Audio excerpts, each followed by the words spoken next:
Curah hujan yang tinggi terjadi di beberapa wilayah di Indonesia, termasuk di Kalimantan Barat, Kota Singkawang masih terjadi banjir. Wali Kota Singkawang, Chai Chumi, bersama Dandim dan Polres Singkawang meninjau langsung untuk memberikan bantuan bahan pangan sembako kepada masyarakat yang membutuhkan atau yang terkena dampak banjir. Namun menariknya, masih banyak warga yang nyatanya enggan untuk dievakuasi ke tempat penampungan.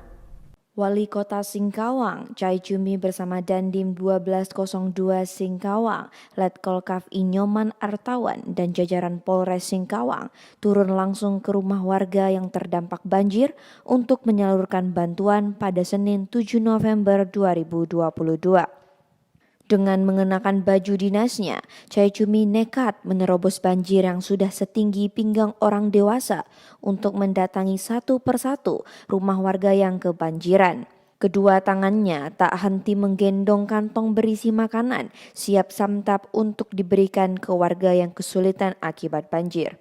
Bantuan-bantuan berupa makanan, siap santap, susu, dan sembako tersebut selain diberikan secara langsung ke warga yang tinggal di rumah, namun juga disalurkan ke masyarakat yang mengungsi di posko evakuasi yang disediakan pemerintah.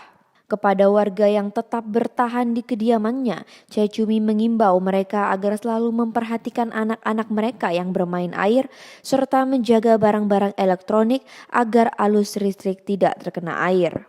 Kami berharap air bisa segera surut, ujar Chai Chumi pada Senin 7 November 2022.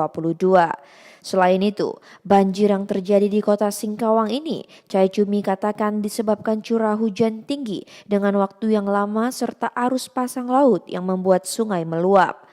Pihaknya terus berusaha menangani banjir yang terjadi di kota Singkawang agar tidak terdampak meluas ke masyarakat. Meski sudah berangsur surut, sejumlah permukiman warga di kota Singkawang masih terendam banjir. Satu di antara pemukiman terendam banjir tersebut terpusat di daerah Pasar Turi Dalam yang didiami puluhan kepala keluarga.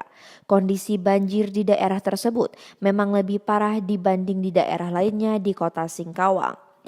Permukiman warga yang berada di bantaran sungai menyebabkan rumah-rumah mereka lebih dahulu terendam banjir hingga masuk ke dalam rumah. Sebagian besar warga di sana sudah mengevakuasi diri ke rumah keluarganya dan posko evakuasi, sedangkan beberapa masih tetap bertahan di rumahnya. Seperti yang dilakukan oleh Mahrus, warga setempat yang memilih tetap tinggal di rumah meski air sudah melebihi mata kaki di dalam rumah. Mahrus enggan mengevakuasi diri karena merasa sulit mengurus anaknya yang baru berusia 5 bulan di posko pengungsian. Di rumah yang terendam banjir, Mahrus meninggikan kasur di kamarnya dengan menggunakan ember cat berukuran besar. Embernya kami dirikan, lalu kasurnya kami naikkan di atas ember supaya tidak kena banjir, terang Mahrus pada Senin 7 November 2022. Meski banjir menggenangi rumahnya, namun Mahrus katakan kondisi air sudah mulai surut sejak pagi tadi. Kemarin lebih tinggi, hari ini udah mulai surut, tukasnya. Tribuners, terima kasih telah menyaksikan berita pada hari ini. Ikuti dan saksikan terus berita lainnya hanya di YouTube Tribun Pontianak.